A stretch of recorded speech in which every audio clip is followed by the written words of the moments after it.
Welcome to NTV. నేను మీ భవ్య. And నేను butterfly అని ఇంకా మొత్తం యూట్యూబ్ అంతా మనము సోషల్ మీడియాలో మొత్తం వైబ్ అవుతున్నాం. సో, 'వెంకీ అట్లూరి' గారి డైరెక్షన్‌లో ఉండే హవానే అది. సో, ఖచ్చితంగా ఓ సాంగ్‌కి వైబ్ అవుతాం. అండ్ ఇంగా స్టోరీ, డైలాగ్స్ విషయం మనం చెప్పనక్కర్లేదు. ఖచ్చితంగా మనకి హార్ట్‌కి హిట్ అవుతాయన్నమాట. సో, ఈసారి 'విశ్వనాథ్ అండ్ సన్స్' మూవీతో మన ముందుకొస్తున్నారు కాబట్టి, ఆ మూవీ విశేషాలన్నీ అడిగి తెలుసుకుందాం. హలో వెంకీ గారు, ఎలా హాయ్ అండి. ఉన్నారు? I'm good. సో, మొత్తానికి ప్రీ సక్సెస్ సెలబ్రేషన్స్ అంతా కనిపిచ్చేస్తున్నాయి. అసలు ఆల్రెడీ సినిమా హిట్ అయిపోయిన ఫీలింగ్ వైబ్ అంతా వచ్చేస్తుంది మాకు. Touch wood. సో, అంటే మీ మూవీస్ విషయంలో అందరూ కథ, స్క్రీన్ ప్లే, డైలాగ్స్ ఇవెంత ఇష్టపడతారో, మేజర్‌గా కాస్టింగ్ విషయంలో అందరికీ ఒక క్వెషన్ అందరికీ వచ్చేదే కామన్ క్వెషన్. ఈసారి మరి 'సూర్య' గారిని ఈ కథకి ఎంచుకోవాలి అనిపించే అంత ప్రధానంగా ఎందుకు అనిపించింది మీకు 'విశ్వనాథ్ అండ్ సన్స్‌కి'? టు బిగిన్ విత్ నేను ఎంచుకోలేదండి. 'సూర్య' గారు ఎంచుకున్నారు కథ. ఓహ్! ఎందుకంటే ఇది ఆహ్, ఇలాంటి ఒక కథ ఏంటి ఏజ్ డిఫరెన్స్‌ని అడ్రెస్ చేసే ఒక కథ. ఒక 'సూర్య' గారు లాంటి ఒక స్టార్ ఏ ఒక ఒక అంత పెద్ద స్టార్ హీరో యాక్సెప్ట్ చేయటం అనేది చాలా పెద్ద విషయం. I wrote a story. నాకు హ్మ్. నచ్చింది. అందరికీ నచ్చుతుందన్న హోప్ ఉంది. నచ్చేలాగా తీశానన్న కాన్ఫిడెన్స్ ఉంది. హ్మ్. కాపోతే ఆ కథని ఒక స్టార్ హీరో లైక్ 'సూర్య' గారు చేయటం అనేది, యాక్సెప్ట్ చేయటం అనేది ఇట్స్ యాక్చువల్లీ వెల్కమింగ్. ఎందుకంటే 'సూర్య' గారు మనం స్టార్టింగ్ నుంచి చూస్తే ఆయన ఎప్పుడూ ఒక డిఫరెంట్ సినిమానే చేశారు. అవును. So, you know he follows trend. ఏంటి ఏంటి బాగా ట్రెండ్‌ని ఫాలో చేస్తారు. ఏంటి ఆడియన్స్ ఇప్పుడు ఎలా ఆలోచిస్తున్నారు. హ్మ్. ఆ! ఇప్పుడు ఇప్పుడు ఎక్కువ మూవీ గోవర్స్ ఎవరు? ఈ జెన్‌జీ వోళ్ళు ఎక్కువ రైట్. ఏంటి మూవీ గోవర్స్ ఉన్నారు. హ్మ్. వాళ్ళకి నచ్చినట్టుది ఒక సినిమా చేయాలి. వాళ్ళకొచ్చేసి ఇప్పుడు their interest is not mass cinema or class cinema. Entertainment. True. Yes true. Long as you are entertaining them they will go watch the film. True. True. And repeat value కూడా gen Z క్రౌడ్‌కి ఎక్కువుంది. అవును. And so, he was doing this film. ఇప్పుడు 'కరుపు' అనే cinema చేస్తున్నారు. So, నేను మళ్ళీ ఇంకొక మాస్ సినిమా కాదు. ఈసారి ఒక క్లాస్ సినిమా చేయాలి. ఒక ఒక ఫ్యామిలీ సినిమా చేయాలి హ్మ్. బేసిక్‌లీ. హ్మ్. ఎందుకంటే ఒక ఫ్యామిలీ సినిమా చేసి కూడా 'సూర్య' గారు ఆల్మోస్ట్ 12, 13 ఇయర్స్ అయిపోయింది. అవును. సో, అందుకని అది అలాంటి ఒక ఫ్యామిలీ కథ వెతుకుతున్నారు. నేను కూడా ఇలాగ ఎళ్లి చెప్పడం జరిగింది. అండ్ ఆయన కూడా వచ్చేసి ఈ కథలో ఉన్న యూనిక్ పాయింట్ ఆయనకి నచ్చి, ఓకే. ఇది ఏంటి నా ఫ్యామిలీ ఆడియన్స్‌కి నచ్చుతుంది. ఇప్పుడు ఉన్న జెన్‌జీ క్రౌడ్‌కి కూడా బాగా నచ్చుతుంది. హ్మ్. దగ్గరగా ఉంది కదా! లెట్స్ డూ దిస్ అని చెప్పేసి ఆయన గ్రీన్ సిగ్నల్ ఇచ్చారు. యాహ్! సో, థాంక్స్ టు సూర్య గారు for yeah! Accepting and audience this. కూడా చాలా ఈగర్‌గా వెయిట్ చేస్తున్నారు. అదే స్పెషాలిటీ లైక్ ఇప్పుడు మీరు కథ అంటున్నారు కాబట్టి, మీ కథలో ఎలా ఉంటుందంటే కొంచెం రెగ్యులర్‌గా ఉండే సమస్యల్లాగానే కనిపించినప్పటికీ దాన్ని కొంచెం కొత్త దృక్కోణంతో చూసే విధానం కనిపిస్తుందనమాట. సో, ఆ వేలో మరి ఈ మూవీని అందులో కొంచెం జనరేషన్‌కి కనెక్ట్ అయ్యేలాగా కొంచెం older man and young girl అనే కాన్సెప్ట్ తీసుకున్నారు. ఈ సెన్సిబుల్ లైన్ అనేది కూడా మళ్ళీ యాక్సెప్ట్ చేయగలుగుతారు ఆడియన్స్. ఎలా తీసుకుంటారు అనే డౌట్స్ ఏమన్నా ఉన్నాయా? లేదండి. 100%గా వాళ్ళైతే మాత్రం బాగా ఏంటి they going to receive the film very well. ఎందుకంటే ఇవన్నీ వచ్చేసి నేను ఆహ్, ఏంటి ఎక్కడి నుంచో తెచ్చిన సమస్యలు కాదు. ఇన్ని జరుగుతున్న ఇదే. అండ్ ఏంటి ఈ ఏజ్ డిఫరెన్స్ అనేది వెన్ ఇది నేను మామూలుగా రాస్తున్నప్పుడు కూడా నేను కొంచెం ఒక ఇద్దరు ముగ్గురు యాక్చువల్‌గా చాలామంది అమ్మాయిలని అడగడం జరిగింది. హ్మ్. ఒకవేళ ఇంత పెద్ద వ్యక్తి ఉంటే మీరు పెళ్లి చేసుకుంటారా అని. గర్ల్స్ వచ్చేస్తే ఏజ్ డిఫరెన్స్ అనేది ఒక ఇష్యూ కింద చూడట్లేదు. That that's actually surprising. ఎందుకంటే you know me or my co 80s kids would have definitely found it as చిన్న టాబూ. బట్ ఇప్పుడు వచ్చేసి జనరేషన్ మారింది. They want more they are like they are liking matured man. I don't know the reason. But it's it's a reason to address. అది right. మంచా చెడా అని కాదు. ఒకసారి I thought why don't we address that exactly. Part అంతే. Yeah! Yeah! And ఈ స్టోరీని and 'Mamitha బైజుని' అంటే హీరోయిన్‌ని చూజ్ చేసుకునే విధానంలో గూడా మీ మూవీస్‌లో కొంచెం గ్లామరస్‌గా కనిపించాలి నాకు అనే థాట్ ప్రాసెస్‌లో కాకుండా సింపుల్‌గా లైక్ మన ఇంట్లో ఉండే వైఫ్ ఎలా ఉంటుంది? లేదా చుట్టుపక్కల నిజంగా బబ్లీగా ఉండే అమ్మాయి ఎలా ఉంటుంది? అనే పాయింట్ ఆఫ్ వ్యూలో తీసుకుంటున్నారు మూవీస్‌లో. సో, 'మమిత బైజుని' చూజ్ చేసుకోవడానికి రీజన్ అండ్ తను కూడా ఈ స్టోరీని ఎలా రిసీవ్ చేసుకున్నారు? సో, 'మమితా బైజు'ది యాజ్ ఐ సెడ్ అమ్మాయిలో ఒక చిన్న అల్లరుంది. ఒక ఏమంటారు? ఒక అమాయకత్వం ఉంది. ఒక అల్లరుంది. ఆ అమ్మాయి ఒకవేళ నిజంగా పెద్ద వ్యక్తిని ఇష్టపడితే ఎందుకో అది తప్పుగా కనబడదు. ఎందుకంటే ఆ అమ్మాయిలో నిజంగా జెన్యూన్ అల్లరి ఉంది. సో, ఆ అమ్మాయి ఒకవేళ ఎవరినన్నా అలా ఇష్టపడినా సరే ఒక ఒక చిన్న అడ్మిరేషన్ కింద ఉంటుంది. It won't sound or look wrong. And ఎందుకో నాకు ఆ అమ్మాయి మొహం చూస్తే నాకు అలా అనిపించింది. అండ్ అది ట్రాన్స్లేట్ అయింది కూడా. రైట్. అంటే చూసే ఆడియన్స్‌కి కూడా ఇది అదే క్యూట్ పెయిర్ అనే ఫీలింగ్ లాగానే వచ్చింది. అంటే హీరో, హీరోయిన్ లాగా కాకుండా అవునండి. ఇదొక క్యూట్ పెయిర్ లాగా ఫీలింగ్ వచ్చింది. సో, అది డెపిక్ట్ చేసే విషయంలో మీరు ఆల్రెడీ స్క్రీన్ ప్లే విషయంలో, డైలాగ్ రైటింగ్ విషయంలో చాలా కీన్‌గా, హార్డ్ హిట్టింగ్ డైలాగ్స్ రాస్తారు. సో, ఇలాంటి సెన్సిబుల్ థింగ్స్‌కి మీరు బిహైండ్ ద వర్క్ ఎలా చేశారు? True to the script as I said యూజువల్గా నేను ఎప్పుడు షూట్కి వెళ్ళకముందు నేను బౌండ్ స్క్రిప్ట్ లేకపోతే నేను షూట్కి వెళ్ళను. అండ్ అలా బౌండ్ స్క్రిప్ట్ ఉంది కదా అని చెప్పేసి అక్కడితో ఆపేయను. So betterment every day discuss చేస్తాను. ఎవ్రీ డే నేను ఐ డిస్కస్ విత్ యాక్టర్స్. సరే ఇలా చేద్దాం, ఇలా చేద్దాం, ఇలా చేద్దాం, ఇంకొంచెం సంథింగ్ ఏదో ఒక మంచి మాట ఏదో ఒకటి రాస్తే జనాలు వచ్చేసి ఇష్టపడతారు.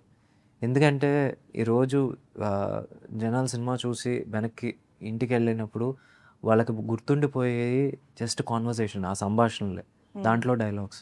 సో అవి కరెక్ట్గా ఉండాలి. అవి అవి నిజంగా మనకి అర్థమైపోతుంది, చాలా వరకు అర్థమైపోతుంది. ఈ ఈ మాట బాగా వెళ్తుంది, ఈ మాట వచ్చేసి మనం ఏంటి ఎవరినో మెప్పించడానికి రాస్తున్నామేమో, కొన్ని కొన్ని అవసరం ఉండవు, కొన్ని వచ్చేసి నిజంగా దీనికి ఈ ఈ సీన్కి అవసరం, ఈ సీన్ ఎస్ ఈ ఈ మాట వచ్చేసి నిలుస్తుంది అని ఒక నమ్మకం ఉంటుంది. సో ఆ నమ్మకం ఏంటి ఆ ధైర్యంతోనే నేను సార్ వెంకీ సార్ డైరెక్ట్‌గా చెప్పాలంటే ఆడియన్స్‌కి లైక్ నేనే ఇంక్లూడింగ్ మీ కానీ చాలా మందికి ఆ 'లక్కీ భాస్కర్' ఫీవర్ నుంచి ఇంకా బయటికి రాలేదు మేము.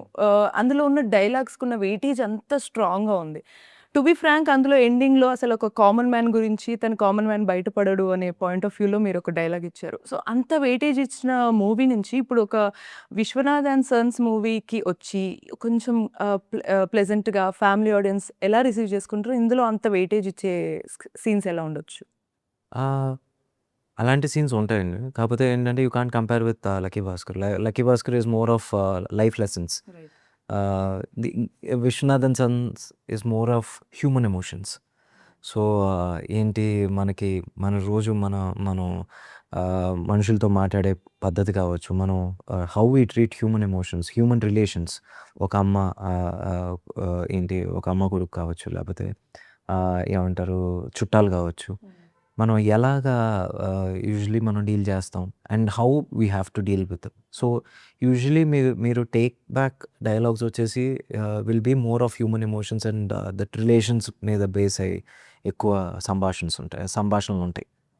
సార్ ఈ హ్యూమన్ ఎమోషన్స్ గురించి మాట్లాడితే రియల్ టైమ్‌లో యూజువల్‌గా ఇక్కడ కాన్సెప్ట్ ఏంటంటే కొంచెం ఓల్డర్ మ్యాన్, అక్కడ యంగ్ అమ్మాయి. బట్ ఇక్కడ బోత్ వేస్ వాళ్ళకి ప్రాపర్ కంపానియన్ సేమ్ ఏజ్‌లో దొరకలేదన్నట్టుగానే మనం చూడొచ్చు. So, real time human emotions అలా ఒక అండర్‌స్టాండింగ్ తోటి, ఒక కంపాటిబిలిటీ తోటి లేకపోవడం, ఒకరి సెన్సిబుల్ థింగ్స్‌ని అర్థం చేసుకోకపోవడం వల్ల ఇట్లాంటి కథలొస్తున్నాయి అనుకోవచ్చా? మీరు అలానే తీసుకున్నారా ఈ కథని? నేను అంత ఆలోచించలేదు. అవును.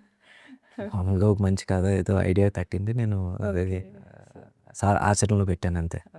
And coming to the heroes you have worked with, ఇప్పుడు ధనుష్ సార్‌ని చూసాము అండ్ దుల్కర్ సల్మాన్ సార్‌ని చూసాం.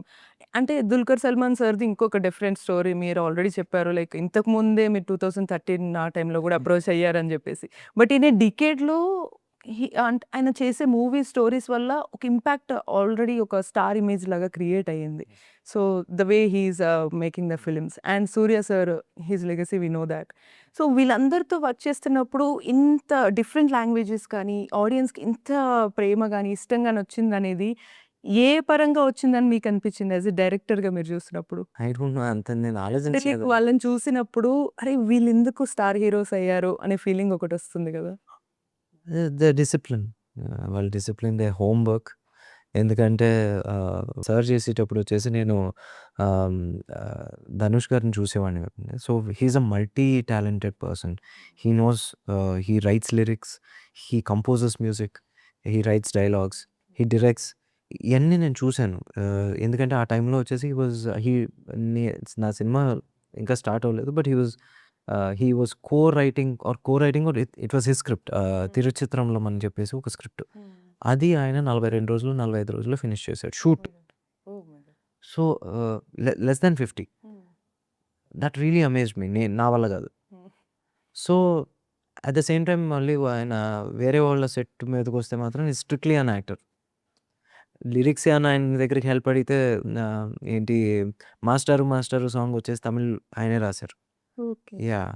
సో, అలాంటియన్నీ హెల్ప్ చేస్తారు. బట్ సో, ఆయనలో నేను అంత టాలెంటెడ్ పర్సన్ నేనెప్పుడు చూడలే. వర్సటైల్. యెస్. అండ్ 'దుల్కర్' గారిలో వచ్చేసి నేను the kind of home work he did. ఇప్పుడు మనం ఆల్మోస్ట్ 30, 40 సంవత్సరాలకి వెనక్కెళ్ళి ఒక క్యారెక్టర్ చేస్తున్నప్పుడు ఎంత హోమ్ వర్క్ కావాలి. చాలా. So, from the way he used to dress, to look, glasses, everything, he took that care. That was really, I admire that effort.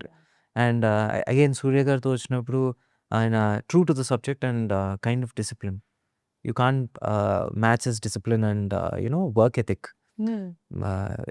ఆయన అంత పెద్ద స్టార్ ఇది రోజుకి 10 గంటలు, 12 గంటలు సెట్ మీద ఉండి పని చేస్తూ విత్ స్మైలింగ్ ఫేస్. ఒకరోజు జ్వరం ఉన్నప్పుడు కూడా ఆయన వచ్చేసి పని చేసిన విధానం అది అసలు నిజంగా నేను I I really bow him to that literally సలాం డెడికేషన్. డెడికేషన్కి. సూపర్. So yeah! అండ్ సెట్స్‌లో కూడా లైక్ మీరు వర్క్ చేసేటప్పుడు అసలు సార్ యూజువల్‌గా మీరు ఇంత డైలాగ్స్‌కి చాలా కీన్‌గా రాసుకుంటారు కదా!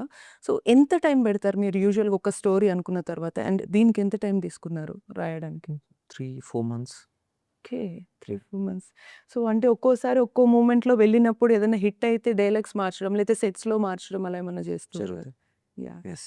సో అండ్ మరి బిహైండ్ ద వర్క్స్ కానీ లైక్ ఇది ఫన్నీగా, బబ్లీగా తీసుకుంటే గూడా బిహైండ్ ద వర్క్స్ ఏమన్నా మెమోరీస్ అరే! కాంబినేషన్ బావుంది అనే ఫీలింగ్ మీకేమన్నా అనిపిచ్చిందా? అంటే వర్క్ విషయంలో ఐ ఎంజాయ్డ్ వర్కింగ్ అండి. అంటే 'విశ్వనాథ్ అండ్ సన్స్' వరకు వచ్చినప్పుడు we had a huge house set. So, ఆ హౌస్‌లోనే ఆల్మోస్ట్ 30 డేస్ వరకు షూట్ చేసాం. So, house had everyone, all main characters. So, last day of shoot house నుంచి బయటికెళ్ళేటప్పుడు ఇట్ వాస్ లైక్ ఒక ఫ్యామిలీ బయటికెళ్తున్నట్టు, ఓకే, ఇంటి నుంచి బయటికెళ్తున్నట్లే కొంచెం ఫీలింగ్ వచ్చింది.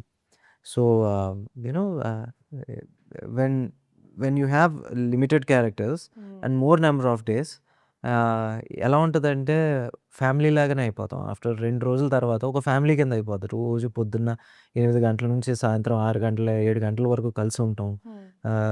కలిసి భోంచేస్తాం.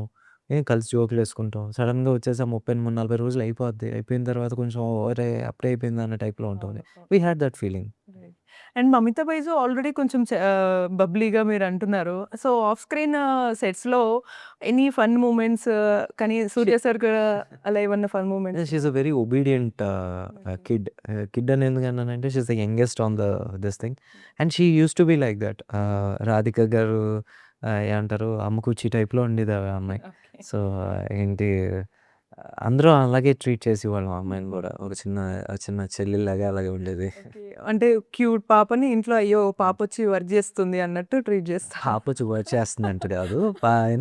మన ఇంట్లో పాపలాగా. ఓకే. సో, సార్ ఏంటి సాంగ్స్ విషయంలో కూడా మీరు అంటే ఇదేమన్నా కొంచెం ఫార్ములా లాగా పెట్టుకున్నారా సీక్రెట్? అంటే లైక్ ఎవ్రీ మూవీలో ఇప్పటికి అసలు 'తొలి ప్రేమలో' ఆ సాంగ్ 'వర్షం' సాంగ్ అయితే ఎందుకు ఓపెన్‌గా చెప్పాలంటే మా ఇంట్లో అయితే ప్రత్యేకంగా మేము అది పెట్టుకుంటాము. ఏదన్నా సెలబ్రేషన్స్ వచ్చినప్పుడు ఫస్ట్ ఆ సాంగ్ ప్లే అవుతదనమాట. దానికి ఓ రీజన్ ఉంది. మా వదిన పేరు వర్ష. సో, సో అలా చాలామంది కనెక్ట్ అవుతారు. చాలా రీజన్స్ పరంగా. సో, సాంగ్స్ విషయంలో మీరు ఏమన్నా ప్రత్యేకంగా చొరవ తీసుకొని చేయిస్తుంటారా? నేను దేవుడు మంచి చెవిచ్చాడు. మంచి మ్యూజిక్ డైరెక్టర్స్‌తో పనిచేసే అవకాశం వచ్చింది. Let it be Thaman, Devi గారు, ఇప్పుడు GV. Everybody they have their superb in their own way. ఎవరు ఒకళ్ళకొకళ్ళు సిమిలర్ కాదు. నాకెప్పుడు one of the best musics ఇచ్చారు అందరూ. So, I really thank. ఒకవేళ నేనేమన్నా ఫినిష్ అయిపోయిన సాంగ్ తర్వాత ట్యూన్ పరంగా నాకు నచ్చి, దాని తర్వాత వచ్చేసి ప్రొడక్షన్ అంతా అయిపోయిన తర్వాత నాకు నచ్చలేదంటే కూడా they were kind enough to give me another tune. Okay. So in that way అంటే బేసిక్గా మరి ట్యూన్ ఓకే చేసి దాని తర్వాత మొత్తం అంతా అయిపోయిన తర్వాత బాగాలేదంటే అది నా తప్పే కదా. మరి అలాంటి ఆ తప్పులు చేసినా సరే నన్ను కొంచెం ఎక్స్క్యూజ్ చేశారు. యాహ్! అండ్ 'నేను బటర్‌ఫ్లై' సాంగ్ కూడా ఫస్ట్ రిలీజ్ అయిన తర్వాత ముందే తెలుసా మీకు ఇది సక్సెస్ ఇంత హ్యూజ్ హిట్ అవుతుందని? Yeah. లేతే Yeah. సో ఆల్రెడీ ప్రెడిక్టెడ్ అనమాట. అంటే నేను నాకు ఆ సాంగ్ మీద గురి ఉంది. అది ఖచ్చితంగా ఎక్కుతుంది. ఎందుకంటే ఆ హుక్ లైన్ చాలా క్యాచీగా ఉంది. అండ్ సాంగ్ కొరియోగ్రాఫ్ చేస్తున్నప్పుడు విజయ్ మాస్టర్ చాలా బాగా చేశాడు. సో ఐ న్యూ ఈ ఈ ఈ ఈ సాంగు, ఈ ఈ పర్టిక్యులర్ లిరిక్, ఈ పర్టిక్యులర్ స్టెప్ బాగా వెళ్తుందని చెప్పేసి నాకు ఫస్ట్ నుంచి అనిపించింది. అండ్ ఆ లిరిక్స్ కూడా సార్ మన సరస్వతి పుత్రులు రాశారు. సో అది నాకు చాలా ఇంట్రెస్టింగ్‌గా అనిపించిన విషయం ఏంటంటే, మీరు అనుకున్న కథకి ఎగ్జాక్ట్‌గా ఇటు జెన్‌జీ కిడ్స్‌కి టచ్ అయ్యేలాగా 'నేను బటర్‌ఫ్లై' 'మారా రాకెట్ ఐ' అని ఆ పదాలు విన్నప్పుడు మీరేమైనా డిస్కషన్స్ చేసారా ఈ లిరిక్స్ గురించి సార్? లేదు. నేను మామూలుగా నేను ఇండస్ట్రీకి ఆల్మోస్ట్ వచ్చిన దగ్గర నుంచి నేను అన్నగారు అంటాను ఆయన్ని. ఎందుకంటే నాకు అప్పటి నుంచి నాకు పరిచయం. నాకు ఆయనకి వచ్చేసి ఆల్మోస్ట్ ఏంటి ఇంకా ఒక బ్రదర్స్ రిలేషన్‌షిప్పే ఉంటుంది. సో, నాకు ఈ పాట ఎలా ఇచ్చారు, నాకు 'లక్కీ భాస్కర్' టైటిల్ ట్రాక్ ఇచ్చారు. నాకు 'మాస్టారు మాస్టర్' ఇచ్చారు. సో, మా కాంబినేషన్ ఎప్పుడు ఏంటి మంచి సాంగ్సే పడినాయి. అండ్ ఆయన రాస్తున్నప్పుడు వచ్చేసి ఎక్కువ ఇదే ఉండదు. ఆయన బేసిక్‌గా ఏం కావాలిరా అని అడుగుతారు. నేను ఇది కావాలి అన్నగారు అంటాను. అదే ఇస్తారు. సో, ఆ కాంబినేషన్ అంటే ఒక మ్యాచ్ అయిందనమాట వైబ్ యెస్. మీకిద్దరికి. యాహ్! అండ్ సార్ ఇప్పుడు ఒక మూవీ చేసేటప్పుడు వన్స్ ఒకసారి హిట్ అయిందంటే ఇంకెక్కువ ఎక్స్‌పెక్టేషన్స్ పెరుగుతాయి. సో, అంటే ఈ ప్రొడ్యూసర్స్ నుంచి అయినా సరే, ఆడియన్స్ నుంచి అయినా సరే ఇది ఇంకా నెక్స్ట్ సినిమా హిట్ అవ్వాల్సిందే అనే పాయింట్ ఆఫ్ వ్యూలోనే ఉంటారనమాట. ఇంకా అంతకు మించి కొంచెం అందరిని బాగా అందులో ఇన్వాల్వ్ అయ్యేలాగా చేయాలని అనుకుంటారు. సో, మీరు ఆ కైండ్ ఆఫ్ ఏదైనా ప్రెషర్‌లో ఏమన్నా స్టోరీని గూడా చాలా జాగ్రత్తగా ప్రీ ప్రొడక్షన్‌లో కేర్ ఏమన్నా అది తీసుకుంటారా? రెస్పాన్సిబిలిటీ అండి. When someone is investing money, మన డబ్బు కాదు. మన మీద వచ్చేసి ఒకళ్ళు వచ్చేసి అంత డబ్బు ఇన్వెస్ట్ చేస్తున్నప్పుడు it is but understood that we have to take care. Not because of a previous film or not because of the coming films. ఈ సినిమాకి మన రెస్పాన్సిబిలిటీ ఏంటి, we have to be responsible for every rupee that is spent on us and through us. So, ఆ responsibility అయితే నాకుంది. So, అది మైండ్‌లో పెట్టుకునే నేను ఎప్పుడూ పని చేస్తాను. అండ్ అలాంటి టైంలో కొన్నిసార్లు అదే క్లిక్ అవ్వాలి, రీచ్ అవ్వాలి అన్నప్పుడు కొన్ని కమర్షియల్ యాస్పెక్ట్స్ ఏమన్నా యాడ్ చేయాల్సొస్తే, మీ స్టోరీలో కొంచెం దాన్ని కాంప్రమైజ్ అయ్యి యాడ్ చేస్తారా? లేదా స్ట్రాంగ్‌గా మీ స్టోరీకి స్టిక్ అయ్యి ఉంటారా? ఇట్ డిపెండ్స్ అండి. అంటే ఇట్స్ ఎ డిస్కషన్. ఒక మూవీ వచ్చేసి నేను రాసుకున్నదే తీయాలనేది ఎప్పుడు ఉండకూడదు. ఆహ్, కథ నరేట్ చేసాం. ప్రొడ్యూసర్ గారు వచ్చేసి ఏదో ఫీల్ అయ్యారు. ఆయన ఒక సజెషన్ ఇచ్చారు. నేను ఇదే రాసుకున్నాను, ఇదే తీయాలా? ఇప్పుడు వాళ్ళు కూడా ఇన్నేళ్ల నుంచి ఉన్నారు కదా! వాళ్ళు కూడా ఆడియన్సే కదా! సో, మరి చెప్పినప్పుడు ఒకసారి వినాలి. అలాగే హీరో గారు చెప్పినప్పుడు కూడా everybody tries to give their part to help us, not to dominate us. True. True. So, as long as you are welcoming ideas, script better అవుతుంది. ఎండ్ ఆఫ్ ది డే రైటర్‌గా నాకు ఆడ పడుద్ది. డైరెక్టర్‌గా నాకు ఆడ పడుద్ది. But when you take suggestions from people, it will help you. True. True. So, అది you need to be open for suggestions. Decision నీ ఇష్టం. బట్ సజెషన్ వచ్చేసి అటాక్ కింద తీసుకోకపోతే చాలు. యాహ్! సో, సో మీకు ఈ జర్నీలో ఇంత హిట్ అయినా, సక్సెస్ అయినప్పటికీ కూడా యాస్ ఎ డైరెక్టర్‌గా అండ్ రైటర్‌గా కూడా మీకు లోపల అరే! నేను ఇంకా ఇదేదో చేయలేకపోయాను అని వెళ్తే ఏమన్నా మిగిలిపోయిందా? Okay. I take everything one at a time, one day at a time sometimes, and లేకపోతే కొంచెం మరీ ఎక్కువ చూసుకుంటే ఓ వారం. అంతకు మించి నేను ఎక్కువ ప్లాన్ చేసుకోను. So, I'm actually satisfied. I know what I want to do next. అంటే రూట్ ఒకటి ఉంటుంది కదా! ఏంటి స్లో అండ్ స్టడీగా ముందుకెళ్ళాలనేదే నేను ఇష్టపడతాను. అంతేగాని I'm not too greedy also. Yeah! So, అందుకే మేబీ మూవీస్ కూడా చాలా టైమ్ తీసుకొని slow and steady wins the race అనే పాయింట్ ఆఫ్ వ్యూలో వెళ్తున్నారా? I never take time. అంటే ఒకేసారి ఇయర్‌లో నేను 2, 3 ఇట్లా చేసేసేయాలి అని కాకుండా ఒక డైరెక్టర్ ఇప్పుడు ఒకే సంవత్సరంలో 2 ఫిల్మ్స్ అనేది ఇంపాసిబుల్ లేండి. You know ideal target is one film 1 year అంతే. యాహ్! సో, అతిశయోక్తి అనుకోకపోయినా గూడా ఒకటి ఆడియన్స్ తరపు నుంచి సార్ ఒకప్పుడు మాటల మాంత్రికులు మన త్రివిక్రమ్ సార్ ఉన్నారు డైరెక్టర్. సో, ఇప్పుడు కొంచెం హార్డ్ హిట్టింగ్ డైలాగ్స్ ఇవ్వడానికి ఆ సార్ తర్వాత 'వెంకి అట్లూరి' అని భావనొచ్చింది ఆడియన్స్‌కి. సో, మీరేమంటారు ఈ ఫీలింగ్‌కి? I don't no. నేను నేను చాలా ఇంటర్వ్యూలో చెప్పాను. నేను అందరికీ చెప్తాను. త్రివిక్రమ్ గారి వల్లే నేను రాయటం మొదలుపెట్టాను. He inspired me to right. So, if they think I'm ఏంటి ఏంటో ఒక ఏబుల్ ఆహ్, సక్సెషన్ కింద భావిస్తే మాత్రం అదొక వరం కింద అదొక బ్లెస్సింగ్ కింద భావిస్తాను. అండ్ అండ్ ఒకవేళ అలాంటి ఒక బిరుదుంటే మాత్రం ఆయన పేరు నిలిపేలాగానే రాస్తాను. సూపర్. సో, అందుకే ఆల్రెడీ నేషనల్ అవార్డ్ గూడా వచ్చింది మీకు బెస్ట్ స్క్రీన్ ప్లే రైటర్‌గా. అండ్ సార్ ఇప్పుడు మూవీస్ ఆఫ్టర్ కోవిడ్ గూడా మీరన్నట్టుగానే చాలా రిసీవ్ చేసుకుంటున్నారు. Accepting the movies. సో, ఇప్పుడు ఇందులో మళ్ళీ ఈ మధ్య కొంచెం వీఎఫ్ఎక్స్ ట్రెండ్ గాని, స్లో మోషన్, ఎలివేషన్ ట్రెండ్ అనేది బాగా నడుస్తది. దానికి స్టోరీ, స్క్రీన్ ప్లే ఒక కైండ్ ఆఫ్ రాసుకోవాలి. బట్ ఒక డైలాగ్ ఓరియెంటెడ్‌గా మూవీ ఎళ్తున్నప్పుడు అండ్ కథ పరంగా వెళ్తున్నప్పుడు సో, మీరు తీసుకునే కేర్ ఎలా ఉంటుంది? అది 2, 2½ అవర్స్ మూవీ వెళ్ళాలి అన్నప్పుడు ఎంటర్‌టైనింగ్‌గా ఉండాలి. బోర్ కొట్టించకూడదు. ఎవ్రీ సీన్‌లో వచ్చేసి you give something. You know as long as you don't make the audience skip in their head. Skip button అనేది ఇప్పుడు చాలా కామన్ అయిపోయింది. సో, ఆ మెంటల్ స్కిప్ అనేది ఒకటి లేకున్నంత ట్రై చేసుకుంటే as long as you have a crisp edit. So, yeah! Yeah! So, మరి ఈ 'విశ్వనాథ్ అండ్ సన్స్' ఇప్పుడు నెక్స్ట్ మరి ఇలా రిలీజ్ తర్వాత కానీ, నెక్స్ట్ దాని తర్వాత మీ వర్క్ ప్రాజెక్ట్స్ కానీ ఎలా ప్లాన్ చేస్తున్నారు?